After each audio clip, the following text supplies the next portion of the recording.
Sahabat Oase Rohani Katolik yang terkasih dimanapun Anda berada, salam damai. Senang sekali pada kesempatan hari ini kita dapat berjumpa kembali melalui acara Oase Rohani Katolik.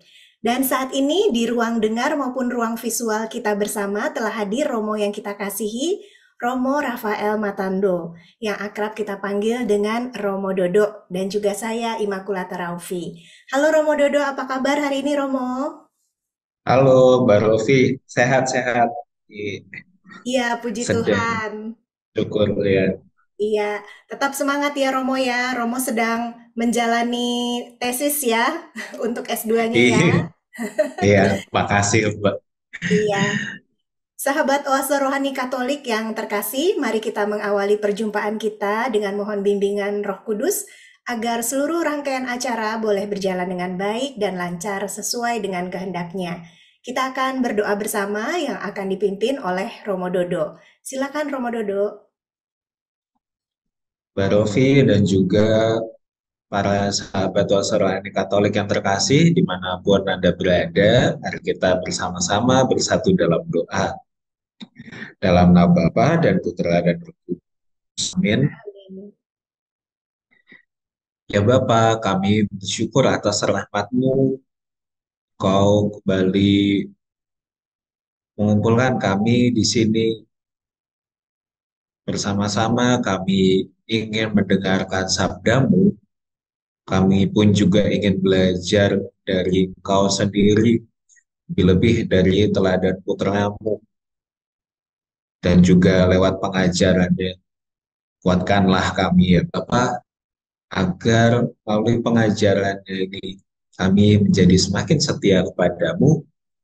Kami pun juga dapat saling mengasihi satu sama lain, seperti Kau sendiri mengasihi kami. Kami percayakan diri kami semua ke dalam tangan-Mu ya Bapa, dengan pengantaran Kristus Tuhan kami. Amin. Amin. Dalam nama Bapa, Putra, dan Bapa dan Putra dan Roh Kudus. Amin. ya, terima kasih Romo Dodo. Oke, sama-sama Mbak. Sahabat Oase Rohani Katolik yang terkasih, kita semua saat ini sudah memasuki pekan Advent yang pertama. Semoga kita semua menantikan hari Natal dengan penuh harapan dan sukacita ya Romo ya.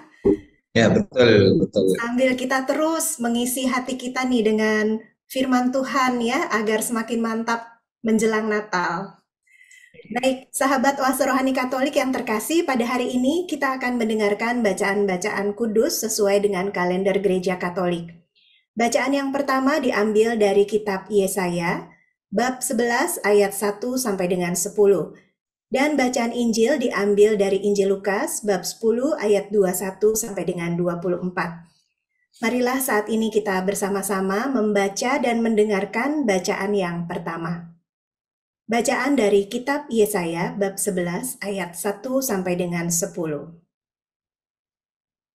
Pada akhir zaman, sebuah tunas akan keluar dari tunggul Isai, dan taruk yang tumbuh dari pangkalnya akan berbuah.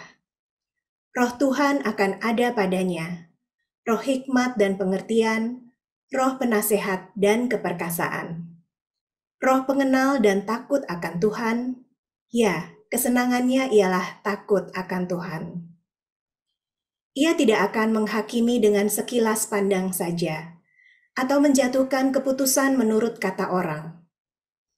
Tetapi ia menghakimi orang-orang lemah dengan keadilan, dan dengan kejujuran akan menjatuhkan keputusan terhadap orang-orang yang tertindas di negeri.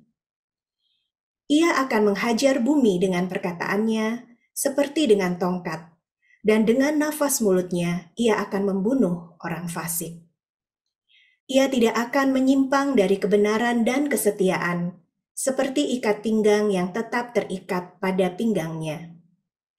Pada waktu itu, serigala akan tinggal bersama dengan domba, dan macan tutul akan berbaring di samping kambing. Anak lembu dan anak singa akan merumput bersama-sama, dan seorang anak kecil akan menggiringnya. Lembu dan beruang akan sama-sama makan rumput, dan anak-anaknya akan sama-sama berbaring. Sedang singa akan makan jerami seperti lembu. Bayi akan bermain-main dekat liang ular tedung. Dan anak yang cerai susu akan mengulurkan tangannya ke sarang ular beludak.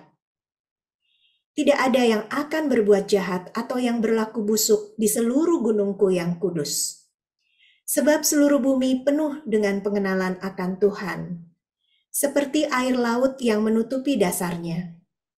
Maka pada waktu itu, Taruk dari pangkal Isai akan berdiri sebagai panji-panji bagi para bangsa. Dia akan dicari oleh suku-suku bangsa dan tempat kediamannya akan menjadi mulia. Demikianlah sabda Tuhan. Syukur Kepada kepada Allah. Allah. Marilah setelah kita mendengarkan bacaan pertama ini, bersama-sama kita menaikkan Mazmur tanggapan.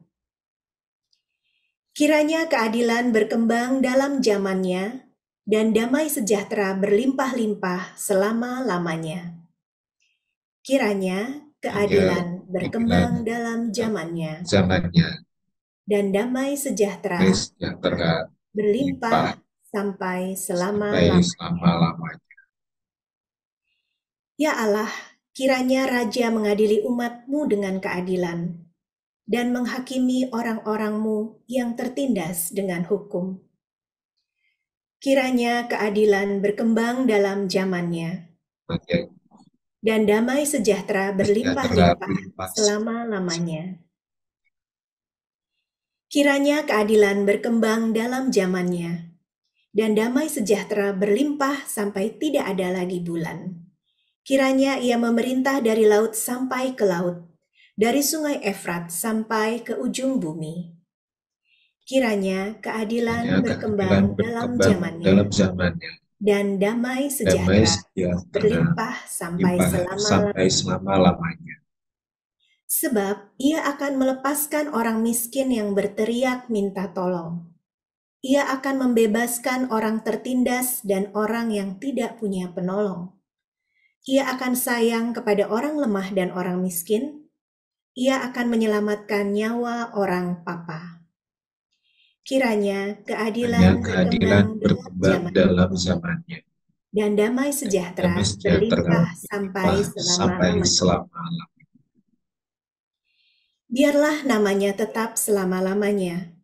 Kiranya namanya semakin dikenal selama ada matahari. Kiranya segala bangsa saling memberkati dengan namanya dan menyebut Dia berbahagia. Kiranya keadilan berkembang dalam zamannya, dan damai sejahtera berlimpah sampai selama-lamanya. Sahabat yang terkasih, marilah saat ini kita menyiapkan hati untuk mendengarkan bacaan Injil.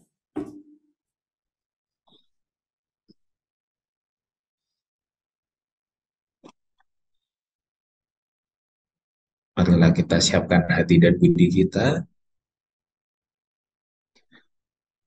Tuhan bersamamu dan bersama rohmu. Inilah Injil suci menurut Lukas. Dimuliakanlah Tuhan. Pada waktu itu, bergembiralah Yesus dalam Roh Kudus dan berkata, Aku bersyukur kepadamu, Bapa, Tuhan langit dan bumi, karena semuanya itu Engkau sembunyikan bagi orang bijak dan pandai, tetapi Engkau nyatakan kepada orang kecil. Ya Bapa, itulah yang berkandi hatimu. Semua telah diserahkan kepadaku oleh Bapakku, dan tiada seorang pun yang tahu siapakah anak selain Bapa, dan siapakah Bapa selain anak, dan orang yang oleh anak diberi anugerah mengenal Bapa. Sesudah itu berpalinglah Yesus kepada murid-muridnya dan berkata, Berbahagialah mata yang melihat apa yang kalian lihat, sebab aku berkata kepada kamu, banyak nabi dan raja ingin melihat apa yang kalian lihat, namun tidak melihatnya, dan ingin mendengar apa yang kalian dengar, tetapi tidak mendengarnya. Demikianlah sabda Tuhan. Pujilah Terpujilah Kristus. Kristus. Terima kasih Romo Dodo untuk bacaan Injil yang sudah kita dengarkan bersama. Romo, seperti biasa kita akan berbincang-bincang mengenai sabda Tuhan pada hari ini. Dan untuk bacaan yang pertama tadi Romo yang diambil dari kitab Yesaya bab 11 ayat 1 sampai 10, hikmat apa Romo yang bisa kita petik dari bacaan tadi? Baik, saudari-saudaraku yang terkasih, para sahabat puasa rohani Katolik semua. Sebenarnya menarik ya. Em, kita tahu ya, kita setiap kali Advent pasti mendengarkan bacaan yang sama ini. Tapi menariknya juga eh, apa ya sumber atau inspirasinya dari bacaan-bacaan ini itu tidak pernah habis. Selalu ada yang bisa kita gali. Dan yang hendak saya tawarkan untuk digali pada saat ini, pada momen Advent kali ini adalah mengenai janji. Mengenai janji, lebih-lebih ada janji. Mari kita lihat di sini. Yesaya itu kan menjanjikan. Jadi di dalam kitabnya ini menjanjikan bahwa pada akhir zaman sebuah tunas akan keluar dari tubuh Isai. Jadi ini sebenarnya apa ya, semacam janji bahwa dari keturunannya Daud, kan Isai itu kan bapaknya Daud ya, bahwa dari jadi keturunannya Daud itu akan ada seseorang, entah siapa. Jadi gitu ya, kita tidak buru-buru bilang oh itu Yesus gitu. Tapi kalau Yesaya itu masih entah siapa. Tapi bakal ada seseorang yang lalu muncul, itu ada kualitasnya, ada hikmat, pengertian, di dalamnya ada roh penasehat, perkasa, takut akan Tuhan dan seterusnya, yang punya kualitas yang unggul, katakanlah itu, yang sangat cocok jadi hamba Tuhan, yang bisa jadi pemimpin, yang bisa menuntun bangsa Israel pada keselamatan. Jadi janjinya seperti itu. Yang lalu nanti kita lalu tahu ya, untuk iman kita Kristiani, lalu kita mengimani bahwa Kristus lah, Yesus lah itu yang menjawab janjinya si, atau ramalan juga bisa disebut ramalan, ramalannya si Yesaya itu. Tetapi kita lalu bisa melihat bahwa ternyata di mana-mana itu selalu ada harapan. Selalu ada harapan akan ada sosok yang bisa menjadi penyelamat, yang bisa jadi pembela. Untuk kita, misalnya, kalau kita ngomong soal Yesus gitu ya, kita selalu punya harapan. Untuk yang masih, ketika kita masih anak-anak, kita punya harapan bahwa orang tualah yang akan menjaga kita. Kalau kita punya saudara, punya kakak, mungkin kita punya semacam sosok idola bahwa oh ya itu kakak saya yang selalu menjaga saya. Kalau ada anak lain yang nakal ke saya, pasti dia yang melindungi. Nah, ternyata secara naluri ya, kita itu sebagai manusia itu selalu punya harapan akan ini. Dan ketika sosok itu hilang, gitu, bahkan kita seringkali merasa sedih sekali. Wah, saya merasa tidak nyaman. Wah, saya merasa kok tidak aman, tidak ada pelindung, dan seterusnya. Tidak ada lagi yang mengasihi saya. Nah, bisa jadi lalu perasaan seperti itu muncul ketika hilang gitu sosok pelindungnya, seolah-olah tidak ada harapan. Maka di sini aku pesan dari saya ini, atau ramalan atau juga janji, apapun disebutnya, dari Yesaya ini lalu jadi penting juga mengingatkan kita semua untuk apapun situasinya jangan pernah lelah untuk berharap bahwa akan ada sosok pelindung bagi kita ketika kita merasa tidak aman, ketika kita mungkin merasa saat ini sedang tidak ada yang mencintai saya, ya seolah-olah tidak ada yang mengasihi, bahwa selalu ada Walaupun itu mungkin masih abstrak, siapa ya kira-kira, kita mungkin masih belum tahu, atau mungkin kita sedikit-sedikit sudah bisa menemukan sosok itu dalam diri, entah itu orang tua, entah itu anggota keluarga, entah itu pasangan, entah itu teman, atau siapapun itu, bisa jadi kita sudah menemukannya, tapi selalu ada harapan, dan jangan lelah untuk berharap seandainya sosok itu belum ada, mengenai ia atau sosok yang akan selalu setia melindungi, setia menjaga, setia mengasihi kita juga. Gitu kira-kira Mbak Rofi. Iya, amin, Romo Dodo. Tentunya dalam situasi yang tidak mudah sekarang ini ya Romo ya, sosok Oh, itu sungguh nyata dalam kehidupan kita, dalam pribadi Tuhan kita Yesus Kristus ya Romo ya. betul, betul. Jadi kita jangan pernah lelah berharap kepada Tuhan untuk datang menyelamatkan kita. Romo, Iya, kita juga umat Katolik saat ini sedang dalam pekan Advent yang pertama. iya. Iya, dan temanya adalah Aku dan Kamu Dikasihi Tuhan. Iya, Romo. Barangkali nih, Romo, ada di antara kita yang mungkin tidak lelah, tetapi sempat terbersit, wah, Tuhan kayaknya kurang mengasihi saya nih, karena saya usaha apapun mentok. Saya bikin apapun nggak berhasil, misalnya. Begitu, Romo. Jadi, mulai bertanya-tanya, apakah Tuhan mengasihi saya, ataukah saya dikasihi nggak seperti itu? Nah, bagaimana Hmm. menurut Romo Dodo untuk bisa memberikan pengharapan bagi orang yang mengalami situasi demikian, Romo? Baik, terima kasih Mbak Rofi. Betul bahwa pertanyaan-pertanyaan seperti itu lalu banyak muncul, bahkan juga bisa jadi itu pertanyaan kita sendiri ya, pertanyaan kita saat ini. Eh, Tidak harus ketika pandemi ini, bahkan entah sebelumnya dan mungkin juga setelahnya, selalu akan ada di antara kita yang pada titik tertentu merasa ragu akan cinta Tuhan. Dan tentu saja ketika kita ragu akan cinta Tuhan, kita tentu perlu melihat dulu sebenarnya ada pengalaman manusiawi apa ini yang terjadi.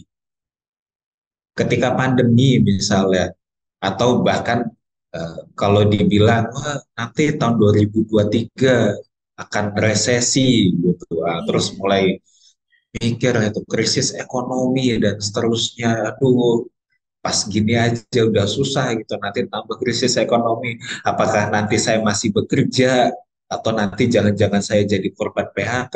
Nah itu lalu kita mulai uh, melihat ada kaitannya antara pertanyaan kita tadi itu yang tentang cinta Tuhan, apakah saya dikasih Tuhan, dengan pengalaman manusiawi kita. Jadi selalu kita melihat sebenarnya ada pengalaman apa sih sebenarnya di balik itu. Lalu ketika sudah menemukan pengalamannya, mari kita juga coba melihat seandainya pengalaman itu berupa masalah yang sedang kita hadapi. Mari coba kita melihat lagi, menenangkan hati kita, pikiran kita dulu. Kira-kira orang-orang seperti apa sih yang terlibat di situ? Apakah semua orang di situ lalu uh, semacam menjadi jahat di situ atau menjadi buruk di situ, atau sebenarnya ada satu dua orang yang sebenarnya baik, atau yang lebih konkretnya lagi bisa menjadi tempat saya untuk minta tolong, meminta bantuan, atau setidaknya sosok yang bisa menjadi pegangan saya ketika saya sedang mengalami masalah ini. Mungkin level bantuannya belum sampai ke belum sampai ke level yang uh, aku bisa memberikan hartaku untuk kalau misalnya kita sedang kesulitan keuangan. Mungkin levelnya baru ya saya menyediakan telinga saya untuk mendengarkan keluhanmu Seandainya pun ada yang sekecil itu pun, eh, cobalah kita melihat itu. Karena biasanya jalan menuju penyelesaian suatu persoalan yang besar itu memang mulainya itu dari hal-hal yang kecil dulu seperti itu.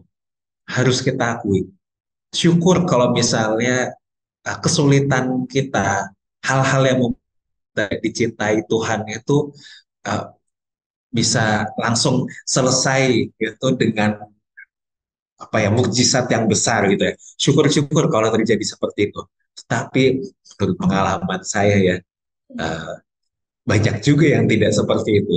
Kebanyakan mulai dari yang kecil dulu, prosesnya yang pelan, seringkali dengan susah payah, uh, seringkali harus kita mencari-cari dulu baru bisa ketemu orang yang tepat, dan itu bisa jadi sangat lama.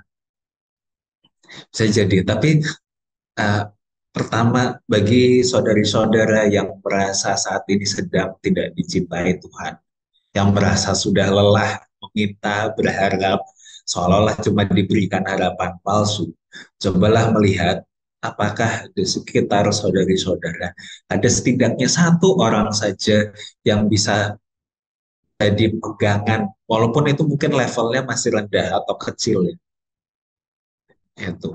Karena jika itu saja ada, orang seperti itu ada, kita lalu bolehlah meningkatkan harapan kita untuk lebih tinggi lagi. Kiranya masalah bisa selesai, kesulitan juga selesai. Bahwa kita tidak kehilangan harapan, Tuhan itu selalu mencintai kita. Kita menemukan itu lewat pengalaman konkret, benar-benar bukan cuma di pikiran kita saja. Begitu Mbak Rofi. Ya, baik Romo Dodo. Benar sekali Romo ya. Permenungan Romo dari firman ini, kita kadang-kadang suka menyepelekan hal-hal kecil yang merupakan tanda-tanda dari Tuhan ya Romo ya, bahwa Tuhan itu Ya, tidak pernah meninggalkan kita. Terima kasih Romo untuk kekuatan dan juga penghiburannya buat kita semua.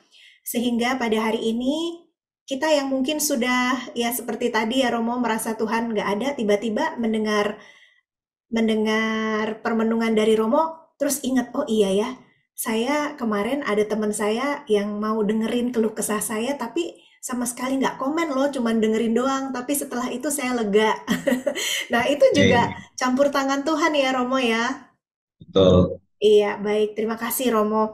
Semoga apapun situasi hidup kita, kita bisa menyiapkan hati untuk menyambut kedatangan penyelamat kita, Raja Damai ya, Romo. Iya, baik. Romo mungkin masih ada beberapa menit nih ke depan, Romo. Dari bacaan tadi juga situasi yang ditulis oleh Nabi Yesaya mengenai ramalannya atau janjinya ini, itu indah sekali ya, Romo ya. Seperti serigala akan tinggal bersama domba, macan tutul berbaring di samping kambing, anak lembu dan anak Ya. singa akan merumput bersama-sama. Kayaknya sesuatu yang mustahil gitu, Romo. Ini maksudnya mau menggambarkan apa, Romo? Nah, gini, juru selamat atau katakanlah pemimpin atau tokoh yang akan jadi tokoh besar itu di Israel, katakanlah seperti itu, atau bisa juga jadi calon raja dan seterusnya semacam itu, digambarkan sebagai sosok yang bisa mempersatukan. Hmm. Itu poinnya. Dia bukan pemisah, dia bukan pemecah belah, tapi dia yang mempersatukan. Maka lalu digambarkan di situ, saking dia bisa mempersatukan, dia bahkan mempersatukan bayi dan ular bludak itu juga Iya, bisa. Singa sama kambing juga bisa rukun. Maka lalu yang secara konsisten juga digambarkan oleh bukan cuma Yesaya, tapi juga nabi-nabi setelah dia adalah sosok pemimpin yang memang harusnya, atau bahkan bisa dibilang ini sebenarnya juga pesan bagi pemimpin ya. Pemimpin itu harusnya bisa mempersatukan rakyatnya atau pengikutnya, atau yang kalau menyelamatkan berarti bukan cuma pilih-pilih saya mau nyelamatin ini aja yang ini nggak mau, tapi justru malah mempersatukan, semuanya dapat bagian di situ. iya, baik Romo. Gitu. Baik, terima kasih Romo Dodo. Sahabat Oase Rohani Katolik yang terkasih, kita sudah berbincang-bincang mengenai firman Tuhan dari bacaan yang pertama. Kita akan melanjutkan pada sesi yang kedua pada dialog iman. Masih akan bersama dengan Romo Dodo dan juga saya. Jangan kemana-mana setelah yang satu ini.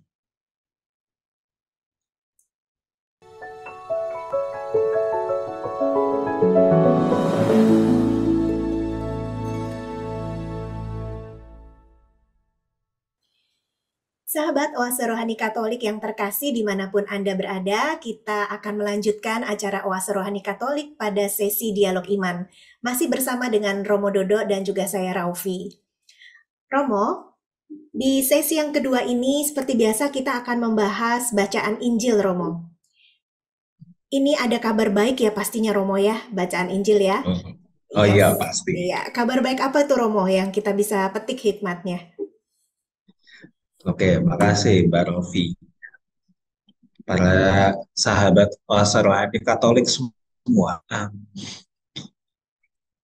Injil menurut Lukas itu kan selalu khas memberi perhatian pada orang-orang kecil, pada orang-orang miskin atau orang-orang tersingkir, orang-orang yang tidak dianggap di lingkungan masyarakat.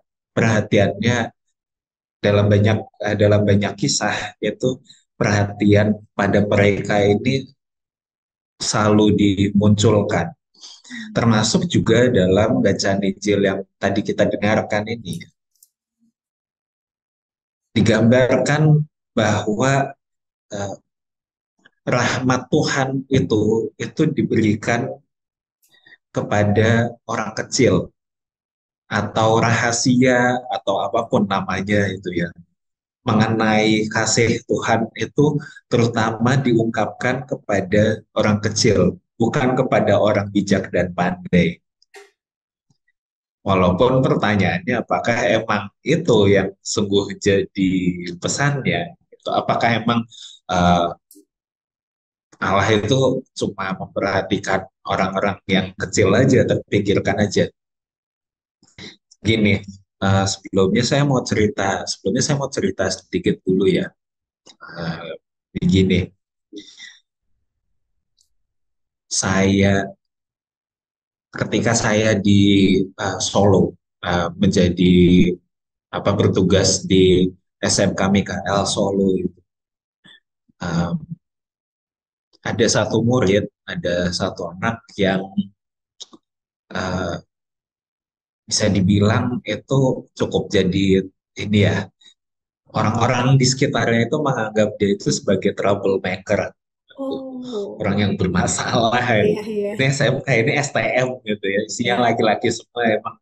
Terus kadang-kadang ada yang melihat si anak ini sebagai orang yang bermasalah gitu, dan terus merasa ini bagaimana Romo, apa guru-guru yang lain gitu ya, mengeluh ini bagaimana Romo, kok ini kok kayaknya yang lain dikasih tahu tuh gampang itu, kok yang ini rasanya susah, bebal dan seterusnya. Singkatnya karena saya yang bagian kesiswaan gitu ya, anak ini kan jadinya saya panggil gitu, lalu bersama dengan guru bimbingan konselingnya juga, jadi kami bertemu, lalu cerita-cerita lah.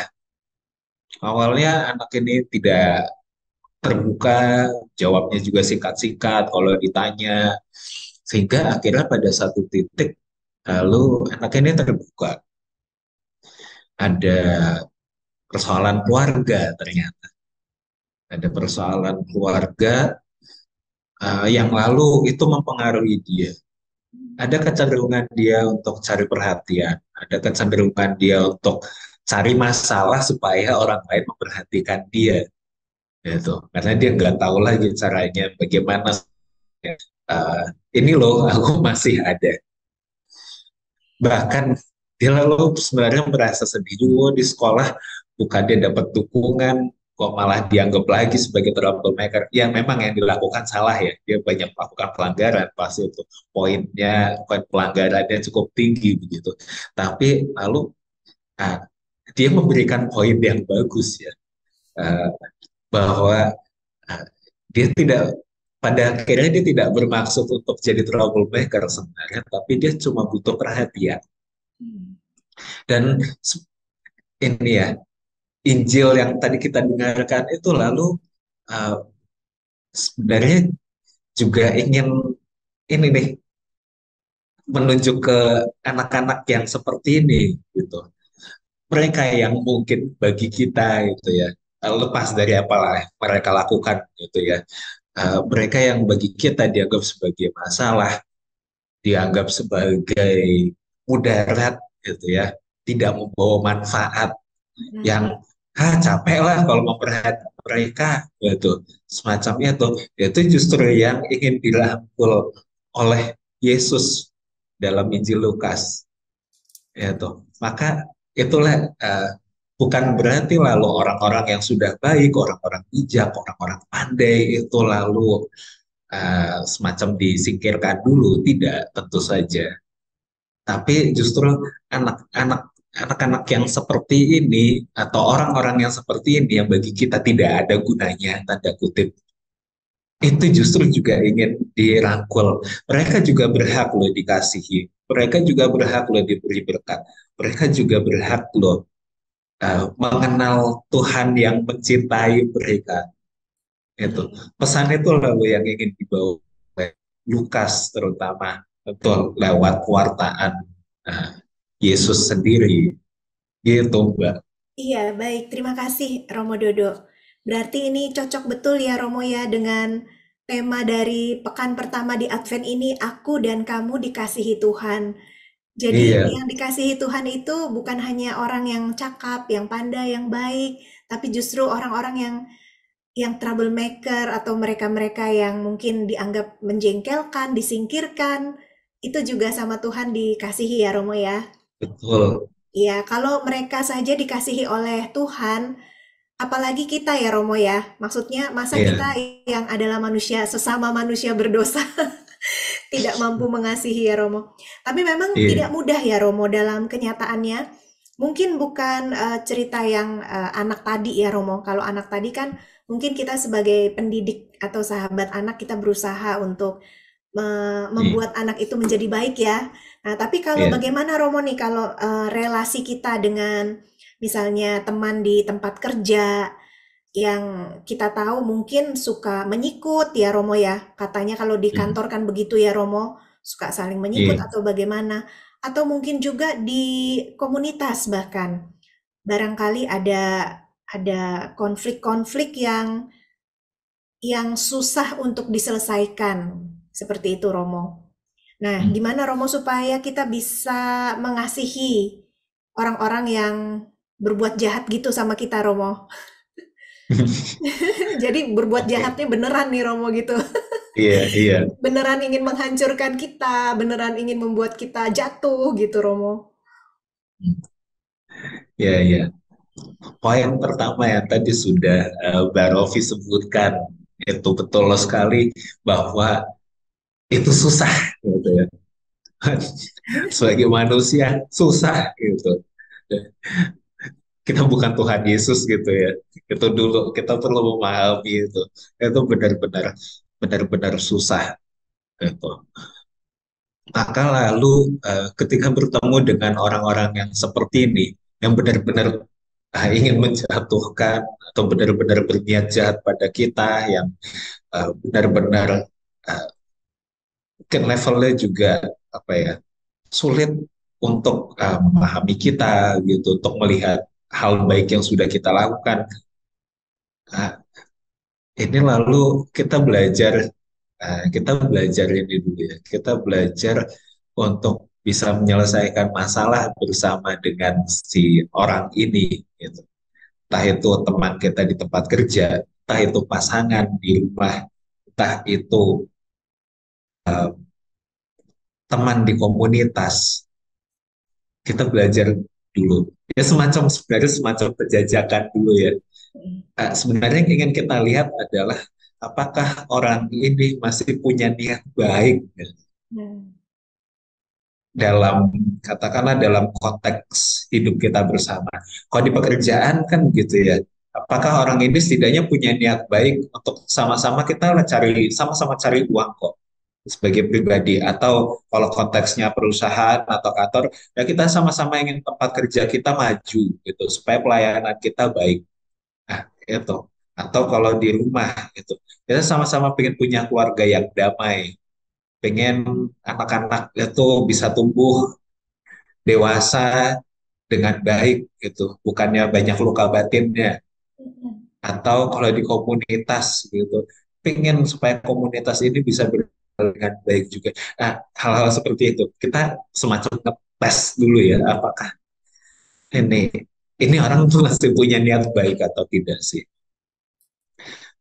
Bahkan juga kalau misalnya level ketika kita bersama-sama berdua gitu, atau katakanlah kita dengan orang-orang bermasalah itu, atau orang-orang yang menganggap kita sebagai masalah, orang yang berniat jahat pada kita itu, uh, di level itu, seandainya di level itu di antara kitanya itu tidak bisa, bagaimana kalau misalnya dibawa ke level yang lebih tinggi, mungkin melibatkan orang lain dari luar, mungkin melibatkan atasan di tempat kerja, mungkin teman kerja dari departemen yang lain, mungkin itu pembesar kita di komunitas kalau kita adalah komunitas religius, atau mungkin juga melibatkan keluarga besar kalau itu konteksnya keluarga.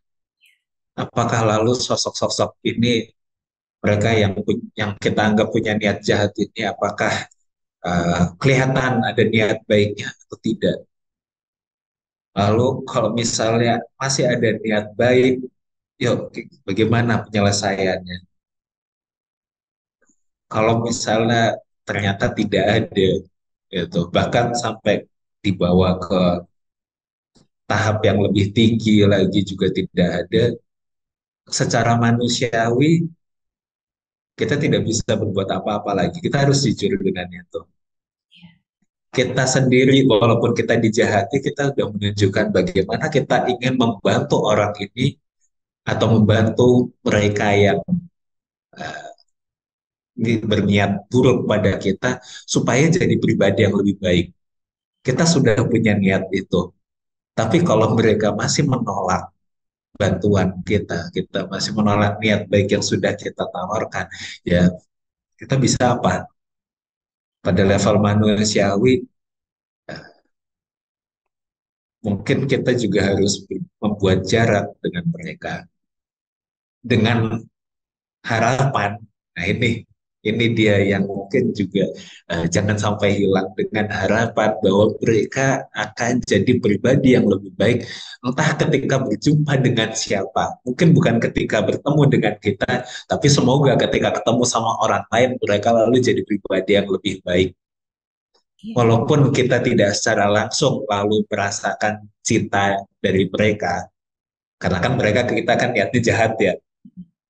Setidaknya semoga ketika mereka bertemu dengan orang lain, mereka jadi pribadi yang lebih baik. Lalu kita bolehlah merasakan itu sebagai efek tidak langsung.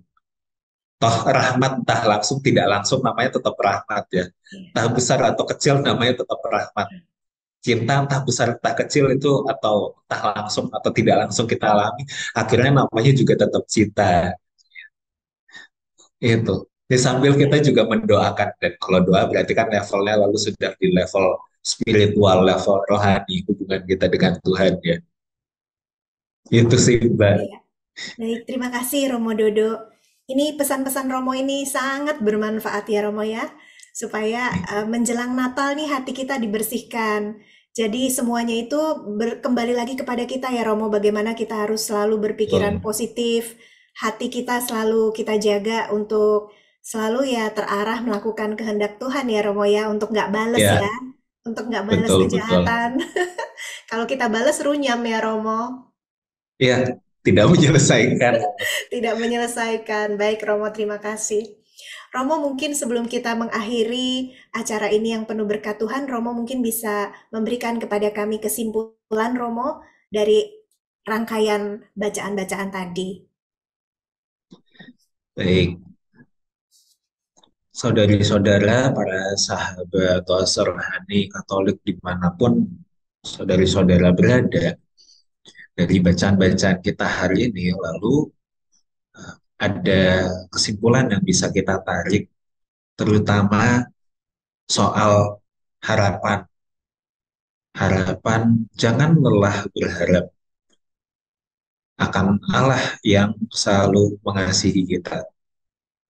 Jangan tutup hati kita lebih-lebih terhadap orang-orang di sekitar kita yang bisa jadi jalannya Allah untuk mengasihi kita, entah besar entah kecil peranannya, yang juga mungkin saat ini tidak kita lihat sebagai sosok yang oke, yang baik, tetapi masih bisa kita harapkan jadi pribadi yang lebih baik.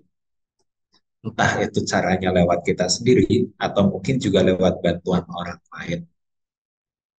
Kita selalu ingat bahwa Allah itu berusaha mencintai kita lewat berbagai macam cara, entah itu cara yang kita pahami atau mungkin juga lewat cara yang tidak kita pahami, lewat pribadi-pribadi yang tidak kita duga sama sekali. Gitu, Mbak Rofi. Baik, terima kasih Romo Dodo. Sahabat Oase Rohani Katolik yang terkasih, tanpa terasa waktu terus berlalu dan kini tiba saatnya kami berdua undur diri dari tengah ruang dengar Anda dan ruang visual kita bersama. Sebelumnya kita akan tutup dengan doa ya Romo dan mohon berkat Tuhan melalui Romo Dodo. Saudari-saudaraku yang terkasih, marilah kita bersatu dalam doa, dalam nama Bapa dan Putra dan Roh Kudus. Amin. Amin. Ya Bapa, sekali lagi kami bersyukur kepadamu. Kami menghadapmu dengan kesadaran baru mengenai cara-caramu mencintai kami semua. Kami sadar bahwa sebagai manusia, entah kadangkala atau seringkali, kami sulit mengenali cintamu itu. Entah itu karena ada sesuatu dalam hati kami yang menghalanginya, entah itu karena pengalaman yang sulit, entah karena berbagai pengalaman lain, atau pikiran-pikiran atau hal-hal lain yang menutup mata hati kami akan cintamu yang berlimpah pada kami. Maka kami pun juga mohon ampun lebih-lebih dalam kesempatan Advent ini. Dan bantulah kami ya Bapa, agar kami pun selalu setia kepadamu, tidak lelah juga untuk berharap, dan kiranya Engkau sendiri pun akhirnya memberikan pribadi-pribadi di sekitar kami yang menjadi jalanmu, menjadi saluran kasihmu kepada kami semua. Berkatilah kami juga agar kami pun mampu untuk menjadi sarana kasihmu bagi orang-orang di sekitar kami, bagi mereka semua yang mengimani Engkau. Kini kami hendak mengucapkan ya Bapa, Tuhan sertamu, Dan sertamu juga. kita semua dengan seluruh karya dan pelayanan kita, segala niat baik, serta kerja keras kita, mereka semua yang kita doakan, kasihi, layani, orang-orang di sekitar kita semua. Diberkati oleh Allah yang Maha Kuasa, Bapa, Putra, dan Roh Kudus. Amin. Amin. Sahabat Oase Rohani Katolik yang terkasih, selamat melanjutkan aktivitas Anda pada hari ini. Selalu gembira dan tetap semangat.